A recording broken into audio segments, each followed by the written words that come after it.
the actual oil leak in my engine wasn't coming from where I thought it was coming from this part, and I discovered that on that day. And it was about noon or so on that day, and if you had that good of a memory. But this is just an example. And so on March 31st of this year, you send a message back to yourself of March 31st of that last year as to where to find that oil leak. And so you in essence, it's trying to form a self-fulfilling prophecy, so to speak. Make sense? Yes. Okay, now here's the really cool part. The next phase of that is at 8:02 in the morning, after you've gone through that little process of a couple of minutes, and you close your eyes and make a deliberate act of will to send this message back to yourself. And that's all you have to do. You don't have to put anything more than a slight bit of emotional energy. You getting excited about remembering that you had that epiphany will be just all you need to get that idea back to that part of you in the past, if I'm correct about this. And then the really cool part is that you sit there for the next couple of minutes and wait for the message from you in the future a year from now. And then you think, oh, okay. And then you go about your day and see if it interacts. I know it does in my life. Do you have an example? Well, there's a whole lot of them. I'd rather not get into anything that was personal that way because it is a personal practice. Okay. Okay. In other words, I might send to myself, well, you're going to do this particular thing on that day, or here's when you discovered this particular aspect of, let's say, a meditative process. Because I do meditation, not necessarily daily, but frequently enough, I can do it at that level. And it is true. For instance, I discovered that about a year ago, actually 2 years ago on this time of the year, that a particular process within meditation produced the following results, and went ahead and oh yes, indeed, they did work. And thus I was able to incorporate that. And it has to do with things like the Wei-Ming Ching and so on. And if you really wanted to divert to that, people need to understand that there's basically three kinds of meditation. There's what's known as the Vipassana or insight meditation, where you just sit and watch your breath, and as the thoughts arise, you just dismiss them. You have a mental hand, and it just waves them away. And then there's the Zen meditation style, where you sit and you actively confront universe in your meditation. And I won't go into that because it's so well documented. Then there's the third style that's represented by the Taoist and the Wei-Ming Ching and some of the yogis in India. And this is a visual meditation. No words are involved. Legitimately, which is strange for me, the linguistic part of the mind is separated and cut out of the whole process. And it's done through acts of will and the visual cortex. For instance, another quick little exercise here. We're gonna just fry the brains of your listeners. But if you close your eyes, what do you see? Any ideas? Nothing. No, that's not true. If you saw nothing, you would be absolutely staggeringly enlightened. Well, you kind of see photons bouncing there around on your inner eyelid, and sometimes it does patterns and forms. And okay. Now let's acknowledge something. There is no such thing as junk DNA in the universe. The universe doesn't produce junk anything or waste anything. Nor are photons quite what you think they are when you see them that way. When you close your eyes, basically you get a spread of illumination that you're seeing, a false light, if you will, only it's not false. One can think of that light. Okay, if we back way up, we acknowledge that there's no such thing as atoms, as little tiny rocks whirling around in space, and that basically the whole universe is composed of energy that's all colliding with each other so fast that it tricks our senses, which are made out of that same energy, into thinking it's all solid.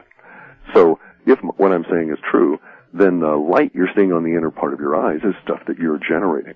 And I'm here to tell you that that is perfectly true. And if you wish to treat it as a random field, it will perfectly stay random and create these strange little patterns and so on, and will be relatively meaningless. But if you follow the path of the Wei-Ming Ching and the Taoists and so forth, you'll start to manipulate that field, and that is where power, chi, ki, and will all combine. Oh, that's very cool to hear. I'm glad you said, because I've been playing with that, because, you know, we do a lot of work with blinders on, and I've noticed that, and then I've seen faces and stuff, and I just started playing with it to see what I could make it do, you know. Well, it's part of the process that we use, and that's where I've gotten good at seeing just black, because there is where I put whatever visual symbol that I'm focusing on. But it's all in the brain, Cliff, right? Because there's another component to that, though. Yeah, yes, but let me finish this, because one thing that we are learning to do is to be able to see the physical environment that we've created out here without using the eyes. I understand that, and that's active projection. And that would fall under the Zen or Chan style of meditation and even under the Vipassana. But it is not what is done with the Taoist and through the Hui Ming Ching. I don't know how it is for females because there are some gender differences here, simply because of the way in which the eyes and the visual cortex work for the various different for the genders. As a hunter-gatherer society, we find that the males are in the hunters, so our vision decays a particular way as we age, maintaining a focus on long-range vision, so you can see the critter you're going to go out and hunt. Whereas women's eyes have a tendency to decay in such a way that they still maintain the ability to pick one berry from another and not be poisoned. But the basic thing is that within the Taoist approach to this sort of meditation, the universe participates. And the universe participates by allowing you to have an area which you can project anything you want to. And you can work through all kinds of, it's marvelous. Let's not kid ourselves. The Vipassana meditation and so forth allows you to achieve great levels of clarity. But what I'm talking about here is that within that field, when you close your eyes, if you allow a certain process to occur and you eliminate that part of your brain that has words, that is to say that there's no longer an internal dialogue, and I take my consciousness and kind of wrap it up and shove it over into this one area, and all of a sudden that dialogue goes away. And then I sit there, and the field arises, and the field overwhelms me and consumes me, and then I sit there and watch. And then if I allow it to, it will natively spin clockwise. By that I mean the whole of your universe is spinning clockwise. And at this point in this meditative process, many people suffer vast, terrible quantities of vertigo. And I went through this myself without understanding a few years back, even had to have medical treatment for it and so on without recognizing how to control it. And once you get the handle to it, it's okay and you can deal with it. But the real key to this is, imagine yourself sitting in front of an image of the Milky Way galaxy that was, say, 30 feet by 60 feet. And that's all you can see in your field of vision, is this giant, slowly revolving Milky Way galaxy in this sort of little red and kind of white photonic activity you get when you close your eyes. If you really work it, you can stop that rotation and reverse it. And that's when things start happening in the physical body as a result of that being able to reverse it. And all it takes is an act of will and incredible amounts of emotional energy, and you've got to save up your key force, and you need to be a renunciant and not a dissipative and so on. But you can achieve this. Right.